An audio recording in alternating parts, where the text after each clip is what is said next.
one of the things that I think you did well as well is you did it in a smart way, right? A lot of the sales funnels, we mentioned, we talk about in the program are automated. And one of the things that I think you did really well and you really capitalize on is the profile funnel, right? This idea of creating content so that, yes, you're doing outbound, right? You're reaching out, but then you mentioned that you started getting inbound leads, right? All the content that you had produced, all the authority you had built online was translated into people coming to you now. Are there any tips for those watching? Are there any tips that you would give for when creating content online and some of the massive benefits that you've seen when it comes to signing clients?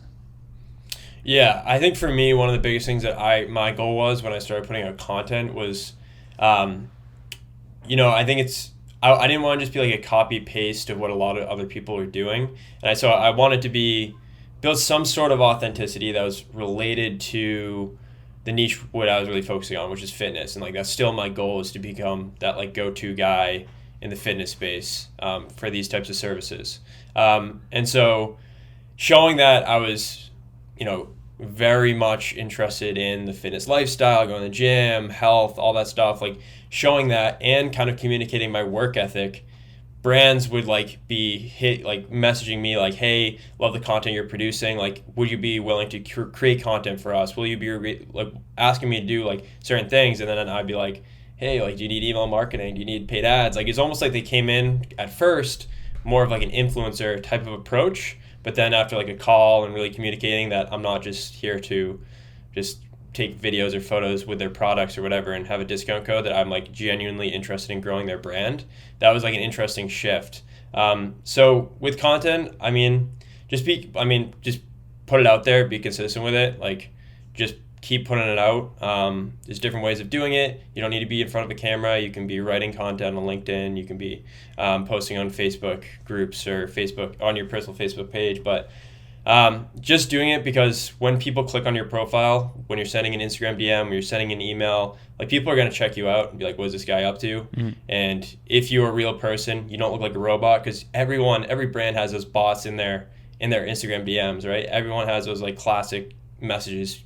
Probably get them tens of them a day, and that if you click in, it's hey, this guy's a cool guy, he's into digital marketing, he's into e-commerce, he's into fitness, let's hop on a call. I think that was super beneficial for me. So yeah, definitely if you're in a niche where you're genuinely interested in it and you can communicate that, people love that because they'll connect with you immediately.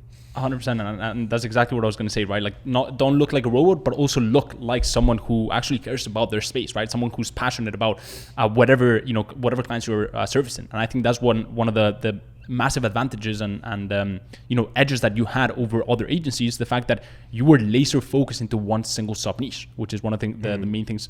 One of the things that we talk about in the mentorship, right? The power of laser focus into one sub niche.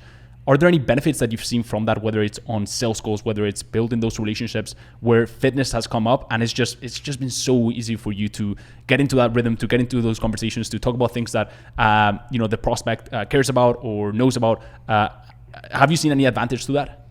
Oh, that's the biggest thing, right? So I think from beginning, when I hopped on those first few sales calls, I was so strict to the script. I'd be shaking, trying to read the script, swiping between windows, making sure I have everything up.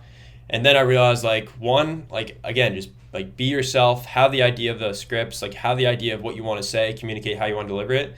But if people can connect with you and you come off as a friend, I've had multiple calls where it started off as they were kind of skeptical, kind of a sales kind of relationship. By the end, we're talking about how much they lifted at their workout. Literally my first client was we it started off sales, went into the details, everything was good. But we were talking about stuff in the niche, lifting, powerlifting, bodybuilding. Did he bench more than you though, Patrick?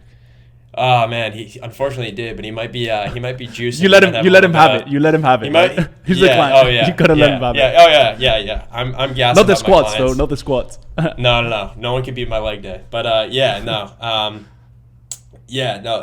think that's huge, and I think that that's what my focus is going to be moving forward, is having a deep understanding of the fitness space, kind of the health and supplement space.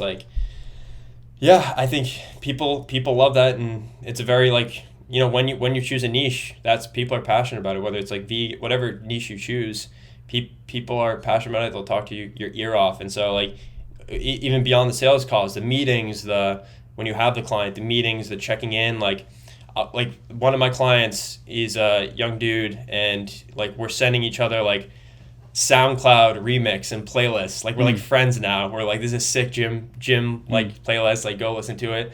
And we're on like a texting basis. Like that's the relationships I want to build in my agency. Like I don't want to just like try to make a quick buck and get out of there. Like I'm trying to work with companies and like have a lasting impact on these companies. So